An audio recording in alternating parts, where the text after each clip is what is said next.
The pick is in.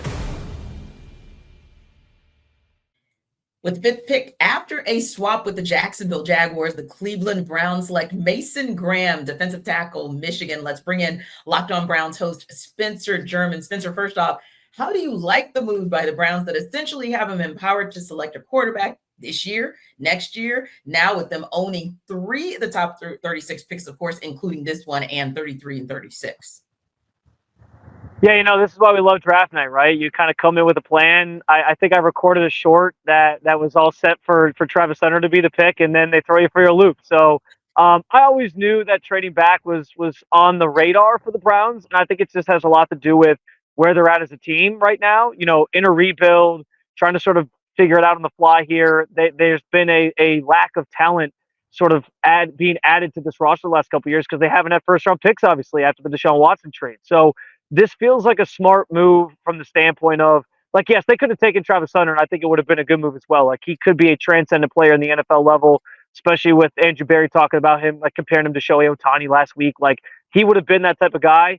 But this gives you a chance to now add three guys in the top 36, really fill out this roster and supplement it with talent that you need to sort of get yourself back to competing at a high level. So, yeah, I think there's some shock initially of like, man, we thought it was going to be Travis Hunter for a month, and now it's not. But once that wore off, the dust sort of settles on this. And I think Andrew Berry did maximize the value of this pick by getting all the draft capital he did. And frankly, as you alluded to, putting yourself in position to, if you don't get a quarterback this year, maybe finding that franchise guy next year in a class that's supposed to be even better. Yeah, yeah. And it kind of, when you're able to get that kind of capital and make those moves and shifts, it also puts you in a position where you really have more to work with, to your point, Spencer, both this year and even potentially for next year. And we know how difficult that AFC North is. So you need all of the opportunities to build your roster that you can get. Now, there have been some concerns about Mason's relatively short arm length, his ability to constantly create pass rush opportunities. Those have both been raised. But for you, what are most of the strengths that you've really looked at and said, hey, I like that about Mason Graham? What are some of those areas where you feel like maybe he can develop a bit more? Yeah, I mean, I think the first thing that stands out on the tape is just like high motor, really physical, really aggressive, and that's a perfect fit. Andrew Berry, we heard him speak a little bit ago on the pick, and he used the phrase Mason Graham, it fits our DNA, like what we want to do on defense. Jim Schwartz is here. He loves to rotate guys in and out, but he loves guys who are going to be aggressive. They don't want guys that have to think about what they're doing. They want guys that can just go and attack, and that is Mason Graham to a T. I think there's so many moments throughout his college career that you can point to, but just this past season, like the Ohio State game, his ability to wreck the game plan sort of single-handedly. I know there were some other good players in that defensive line for Michigan, but I mean, he was a force. You see that throughout his tape. So I think it makes sense to add somebody like that, especially alongside Myles Garrett. There'll be some room to improve. You mentioned some of the physical traits maybe not being 100%, but I don't look at that as something that's like overly concerning. Listen, it's NFL talent, so you're not going to just be able to feast the way that you did. But I think what's nice for him is he comes into a situation where Myles Garrett gets most of the attention, and that's going to allow him early on in his career to be able to have an impact and make an impact pretty quickly.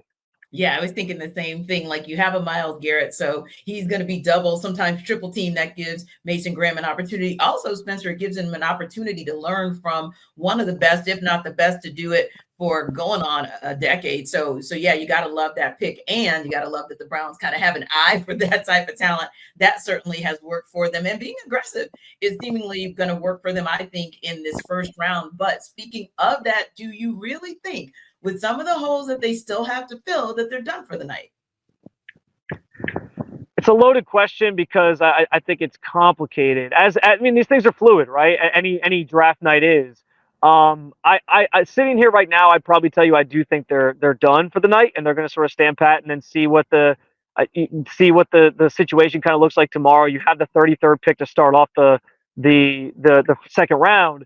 And so, you can kind of sit back and survey and see who's left, and you get maybe the best player of what's left, right? Like, there's that could be how it plays out.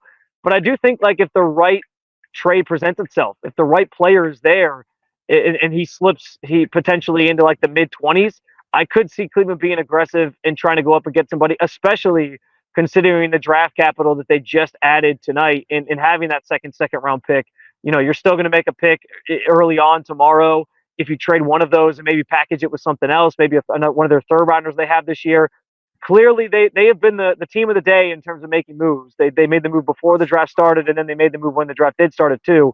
So I wouldn't put it past Andrew Berry to consider all his options. That said, the Browns have only really traded up one time to draft a player in Andrew Berry's tenure. So I'm not betting against it, but if the right player falls, I definitely think it's on the table.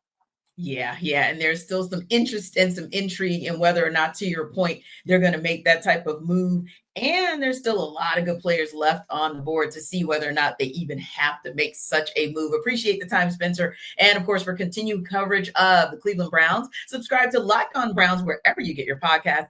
And for more on Mason Graham, let's hear from Locked On Wolverines host Isaiah Hole, who spent a lot of time covering Graham up close. There is no better defensive tackle in this NFL draft than Mason Graham, the Michigan standout. I'm Isaiah Hole. I'm the host of Locked On Wolverines podcast, and I got to see Mason Graham up close and personal for the last 3 years. And listen, coming out of Servite in Anaheim, California, he had a big wrestling background, and that translated in a big way. He's a guy who can play both the run and the pass. He's a definite run stopper, but he can get that penetration. Might be the best defensive tackle Michigan has ever had, and that's a storied program when it comes to those interior tackles on that side of the ball. So many have come through the program, and he might be the best. He's got the ability to shed those offensive linemen unlike anything that you have ever seen, and there's a reason why NFL teams have been salivating over him. And let me tell you, he is an absolute he's a pleasure to watch. That's the best way I can put it.